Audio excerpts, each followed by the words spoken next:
my name is Samantha Gordon. I am the Executive Director of Alumni Relations and the Association at Pace University. I've been at Pace for about 6 years now. It's been a really exciting journey, really building an alumni association from the beginning, which was an exciting experience and something that, I did not have the opportunity to do at other universities. So. Awesome. I imagine so. I'll have to talk more about that at some point later on. But conducting an alumni survey is often seen as a data gathering exercise. But how did this process shape or shift your broader view of alumni engagement at Pace? Yeah.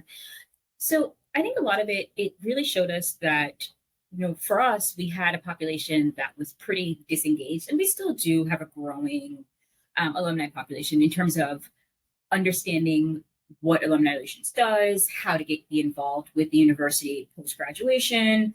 A lot of our population, they may have affinity to their schools and not the university as a whole. So it really did help us to understand who these populations are and what are some ways in which we are engaging them in the correct way. And then what are some strategies that we can, that we should be using going forward, and really just understanding what they may care about, what would be meaningful to them, and especially on the survey, the open-ended questions about what are some of the most meaningful things that Pace can do for you in the next 5 years was really integral to setting the strategy for alumni relations for the next 5 years. Awesome. Did the survey results lead to any institutional level changes or conversations beyond the advancement office? How did leadership or other departments respond to the insights you got? Yeah, absolutely. So we are on a little bit of a tour now with different departments. And the one that we did start the tour off with is we presented to the Board of Trustees. We presented to our alumni leaders of our leadership council, and the leadership, the president and his cabinet, which includes the deans and the VPs from various areas. And it was really wonderful to share this with them because it helps them shape a lot of how they operate moving forward, or just understanding kind of the alumni perspective of what that experience was like, whether it was the student experience, especially our Office of Admissions. And there was a lot of interesting insight for them in terms of how alumni can be impactful in helping them to recruit the next generation of students. And that's one that we've actually started working with admissions on pretty much right away. So. Cool. What was the most surprising or maybe counterintuitive finding that you discovered from the survey, and how has it influenced engagement or fundraising moving forward? Yeah, so we've known for a while that our fundraising numbers are not necessarily at the level of where we want it to be and where our peers were, which is why we wanted to do this survey, to find out how we can really spread the message of Pace and help our, really discuss philanthropy with our alumni. The one thing that we did see is that we had an interesting number of alums who would say that they have given to Pace and that they no longer want to give to Pace, or that they do not intend to give to Pace. But then those same alums were saying that they are out there promoting Pace, that they're telling people that Pace is a good investment. And so that told us that they're not gone. We can win them over. And maybe we're just not talking to them about the things that they really care about investing in when it comes to giving to Pace.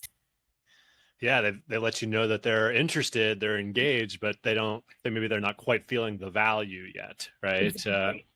Sort of a really important piece of the puzzle. Yeah.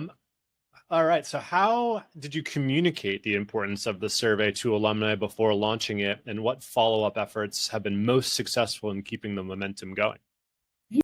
So this was the second survey that we did. The first one was 5 years ago.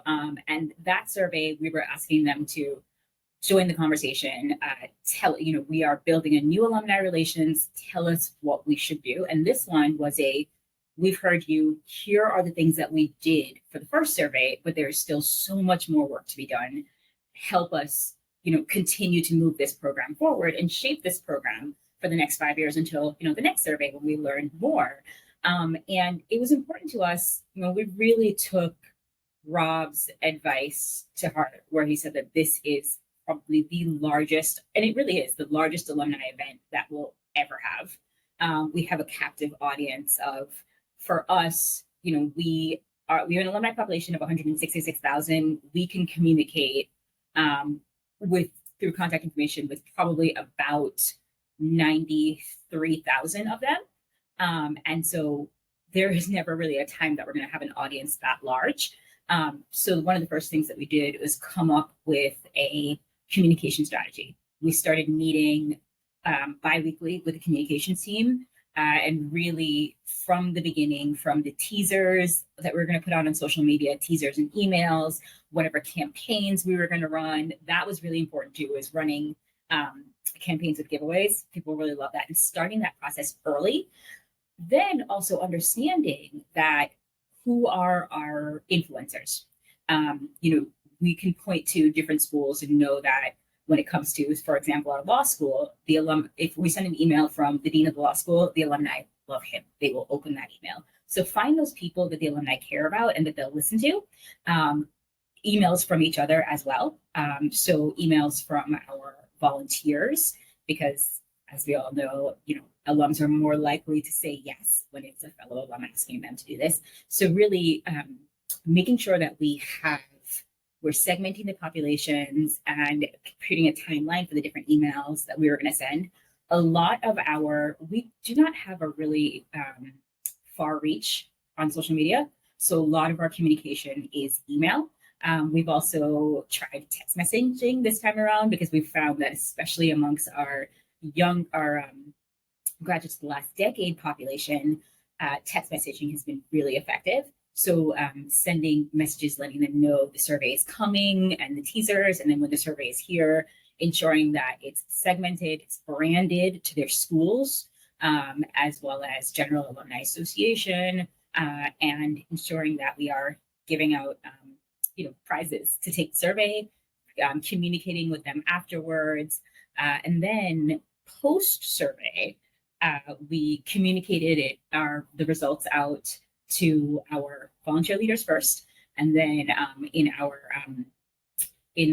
follow-up emails, whether it's in the newsletter, communicating it to the larger alumni population, and then this summer we'll also put it in our magazine.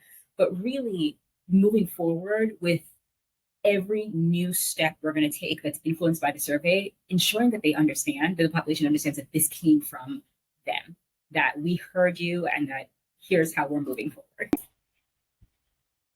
Love that. Really comprehensive.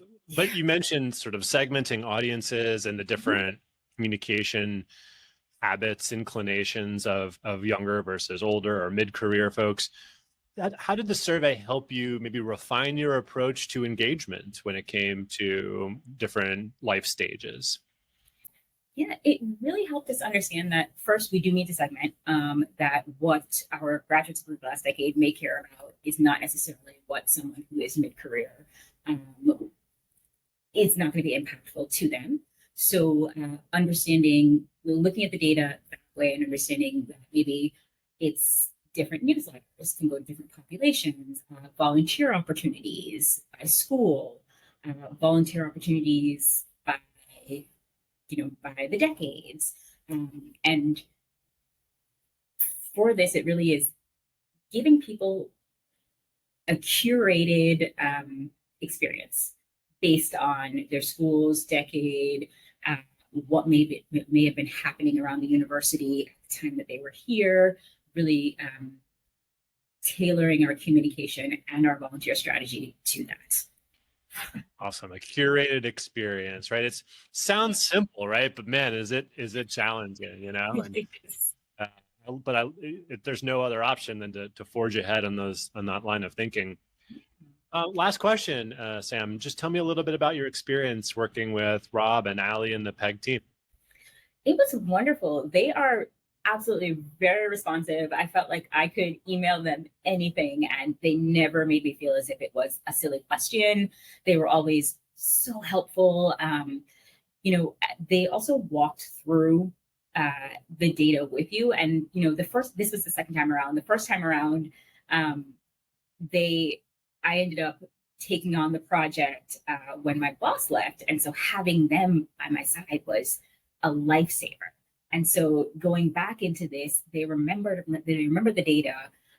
It was really just like falling back into old habits. They're also extremely knowledgeable, and it really helps you put the data into perspective.